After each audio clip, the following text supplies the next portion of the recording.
शनिवारी 1 ऑगस्टला बीड जिल्ह्यामध्ये एक पत्रकार परिषद झाली। पत्रकार परिषद तशी रुटीनच होती, पण त्या पत्रकार परिषदेमुळे सध्या राज्याच्या राजकारणात अक्षरशः रण पेटले। ही पत्रकार परिषद होती राज्याच्या उपमुख्यमंत्री आणि बीडच्या पालकमंत्री सुनेत्रा पवार यांची। अजित पवारांचा अपघाती मृत्यू झाल्यावर सुनेत्रा पवार उपमुख्यमंत्री झाल्या, सोबतच बीडच्या पालकमंत्रीही। अजितदादा बीडचे पालकमंत्री होते म्हणून सुनेत्रा पवारही बीडच्या पालकमंत्री झाल्या। पण मुळात अजित पवार काही स्वेच्छेने बीडचे पालकमंत्री झाले नव्हते। मस्साजोगचे सरपंच संतोष देशमुख यांच्या हत्या प्रकरणी राष्ट्रवादीचे तत्कालीन मंत्री धनंजय मुंडे यांच्यावर ढिगाना आरोप झाले। 3 महिन्यांनंतर धनंजय मुंडेंनी पदाचा राजीनामा दिला आणि त्यानंतरच त्यांचं पालकमंत्री पदही गेलं। धनंजय मुंडेंच्या या राजीनामा प्रकरणाने राष्ट्रवादीची चांगलीच नाचक्की झाली होती। बीडच्या कायदा आणि सुव्यवस्थेचे अक्षरशः धिंडवडे निघाले होते। आता आणखी नवे उपद्व्याप नको म्हणून अजित पवारांनी तेव्हा पालकमंत्रीपद आपल्याकडेच ठेवलं। दादांच्या निधनानंतर त्यांचं अर्थमंत्रीपद वगळता सगळी पदं सुनेत्रा पवार यांच्याकडे आली। त्यात बीडचं पालकमंत्रीपदही आलं।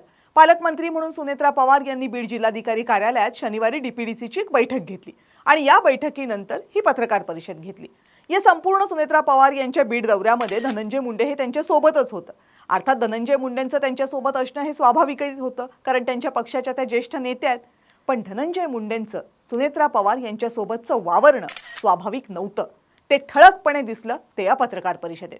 पत्रकार परिषदेमध्ये बीडच्या ढासळलेल्या कायदा आणि सुव्यवस्थेबाबत पत्रकार काही प्रश्न विचारू पाहत होते, पण सुनेत्रा पवार यांनी काही उत्तर देण्याअगोदरच धनंजय मुंडेंनी पत्रकारांना नाव घेऊन दम दिला आणि गप्प राहायला सांगितलं। धनंजय मुंडेंचं हे बोलणं अत्यंत उर्मट होतं, अरेरावीचं होतं आणि सोप्या भाषेत सांगायचं तर दादागिरी करणारं होतं। पत्रकारांना पुन्हा प्रश्न विचारण्याचा प्रयत्न केला, तोपर्यंत सुनेत्रा पवार आपल्या खुर्चीतून उठून उभ्या राहिल्या। त्या प्रश्न ऐकून काही बोलतील त्या अगोदरच धनंजय मुंडेंनी त्या पत्रकारांना पुन्हा शांत राहायला सांगितलं। सुनेत्रा पवार या राज्याच्या उपमुख्यमंत्री आहेत, सुनेत्रा पवार या बीडच्या पालकमंत्री आहेत। पत्रकार परिषद ही त्यांची होती। पत्रकार सुनेत्रा पवारांना प्रश्न विचारत होते, त्यात धनंजय मुंडेंनी पत्रकारांना गप्प बसायला लावणं हे अजिबात मान्य होण्यासारखं नाहीये। एका आमदारानं तर हे वागणं अत्यंत चूक आहे। बरं, धनंजय मुंडे पूर्ण वेळ या सगळ्या पत्रकारांना एकेरी भाषेत दरडावत होते। अर्थात धनंजय मुंडेंवर आतापर्यंत जेवढे आरोप झालेत त्यांची व्याप्ती बघितली ना तर त्यांच्याकडून फार बऱ्या आणि सभ्य भाषेची अपेक्षा करणंच चूक आहे ना। पण हीच अजित पवारांची प्रेस कॉन्फरन्स असती तरी धनंजय मुंडेंनी अशी हिंमत केली असती का? शक्यच नाहीये।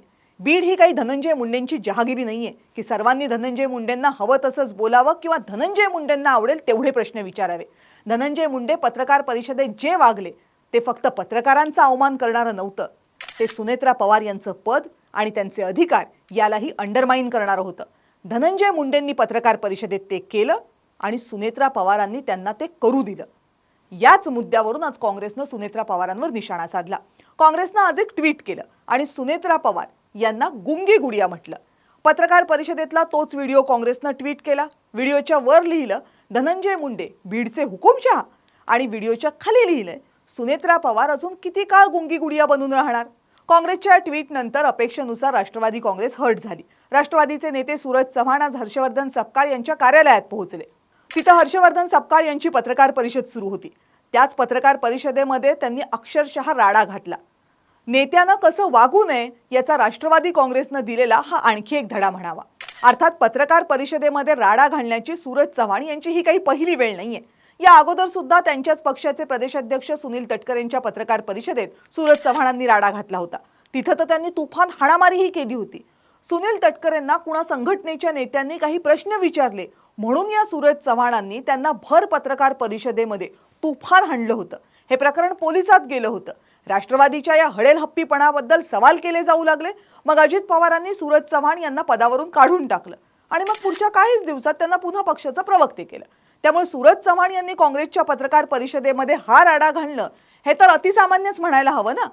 पण काँग्रेसचे प्रदेशाध्यक्ष हर्षवर्धन सपकाळ यांनी या गुंगी गुडिया विशेषणावरून माघार घ्यायला नकार दिला। त्यांचं म्हणणं आहे की समाजकारणात आणि राजकारणात जर आरोप होत असतील एखाद्या व्यक्तीवर, एखाद्या नेत्यावर, तर नेत्यांनी त्याची उत्तरं द्यायला हवीत। पण ज्यांच्यावर गुंड असे आरोप आहेत असा व्यक्ती पत्रकारांना एकेरी भाषेत प्रश्न विचारण्यापासून रोखतोय आणि समोर बसलेल्या उपमुख्यमंत्री त्यांना काहीच बोलत नाहीत, हे लोकशाहीत न शोभणार आहे। गुंगी गुडिया हे वर्णन चुकीचा शब्द नाहीये। आता हर्षवर्धन सपकाळ यांनी हे स्पष्टीकरण दिलं, पण राष्ट्रवादीच्या झाडून सगळ्या नेत्यांनी यावर टीका केली।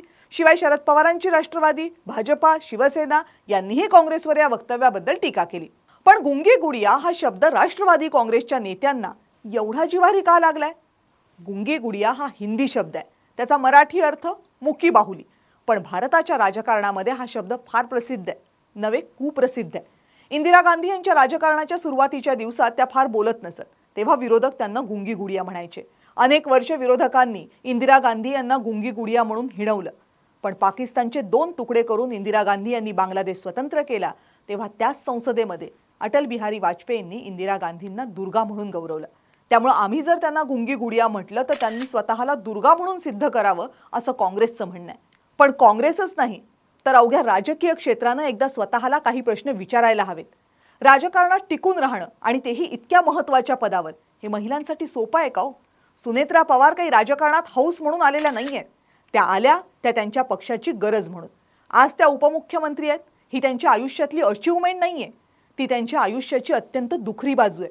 अजित पवारांना जाऊन अजून 6 महिनेही झाले नाहीयेत. त्यांच्या पश्चात पक्षावर ताबा ठेवणं, तेही राष्ट्रवादी काँग्रेससारख्या पक्षावर, हेच मुळात सोपं नाहीये.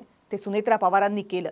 ही गोष्ट खरी आहे की गेल्या 4-5 महिन्यांमध्ये राष्ट्रवादी काँग्रेसमध्ये अनेक गोष्टी घडल्यात. राष्ट्रवादीला अर्थ खातं परत मिळालं नाही. राष्ट्रवादी पक्षात मतभेद दिसले. पक्षातल्या नेत्यांवर, मंत्र्यांवर गंभीर आरोप झाले. नरहरी झिरवाळ, रुपाली चाकणकर यांच्या प्रकरणांनी पक्षाची अडचण झाली. पण यातल्या कुठल्याही मुद्द्यावर सुनेत्रा पवारांनी जाहीरपणे भाष्य केलं नाही. सार्वजनिक कार्यक्रमांमधली त्यांची बहुतेक भाषणं त्या वाचूनच दाखवतात. हे सगळं महाराष्ट्राच्या आणि विशेषतः राष्ट्रवादीच्या राजकारणाला नवं आहे. पण त्यात काही चूक नाहीये ना. जिथं गरज होती तिथं त्यांनी कारवाईही केलीच की. रुपाली चाकणकरांना खरात प्रकरणानंतर राजीनामा द्यावा लागलाच ना. प्रत्येक व्यक्तीला नव्या गोष्टी आत्मसात करायला वेळ द्यावा लागतो. सुनेत्रा पवारांना तो वेळ द्यायला महाराष्ट्रातल्या नेत्यांना आणि विरोधी पक्षाला एवढा त्रास का होतोय? महाराष्ट्राचं राजकारण खुजं झालंय हे खरं आहे, पण महाराष्ट्रात पहिल्यांदाच उपमुख्यमंत्री झालेल्या बाईसाठी सुद्धा ते एवढंच खुजं राहणार आहे? आक्रमकपणे कोणत्याही गोष्टीला सामोरं जाणं हे आधी स्वभावात असावं लागतं, मग त्याला अनुभवाची जोड मिळावी लागते. आक्रमकपणा नाही, जिथल्या तिथं उत्तर दिलं नाही म्हणजे एखादी व्यक्ती कम अस्सल राजकारणी आहे असा होत नाही. हे किमान काँग्रेसला तरी सांगण्याची गरज पडायला नको होती. अजित पवारांच्या जागी सुनेत्रा पवार आल्या म्हणजे त्या अजित पवार होत नाहीत. त्या स्वतंत्र व्यक्ती आहेत, स्वतंत्र राजकारणी आहेत. त्यांच्या कामाची स्वतंत्र आणि वेगळी पद्धत आहे. अजित पवारांसारख्या अपेक्षा त्यांच्याकडून का कराव्यात? त्यांनी सगळ्या प्रश्नांना अजित पवारांसारखी उत्तरं द्यावीत. त्यांनी सगळ्या प्रश्नांना जाहीर उत्तरं द्यावीत. ही अपेक्षा का असावी? धनंजय मुंडेंनी पत्रकार परिषदेत जो वाह्यातपणा केलाय ना, तो धनंजय मुंडेंच्या कीर्तीला साजेसाच आहे. पण धनंजय मुंडेंना ते करावं लागणं, सुनेत्रा पवारांसमोर इतकं नतमस्तक व्हावं लागणं, ही सुद्धा सुनेत्रा पवारांची ताकद आहे. ही ताकद फक्त त्यांच्या पदाची नाहीये, हे राजकारणात नवख्या असलेल्या माणसालाही कळेल. मग ते काँग्रेसला कळत नाही. गुंगी गुडिया आहे की दुर्गा आहे ते सुनेत्रा पवार सांगतील की, आणि नाही सांगू शकल्या तर मतदार त्यांना सांगतील. त्यासाठी काँग्रेसला एवढा उतावीळपणा करण्याची काय गरज आहे? या सगळ्या मुद्द्यावर तुम्हाला काय वाटतं कमेंटमध्ये जरूर सांगा. व्हिडिओ लाईक करा, चॅनल सबस्क्राईब करा.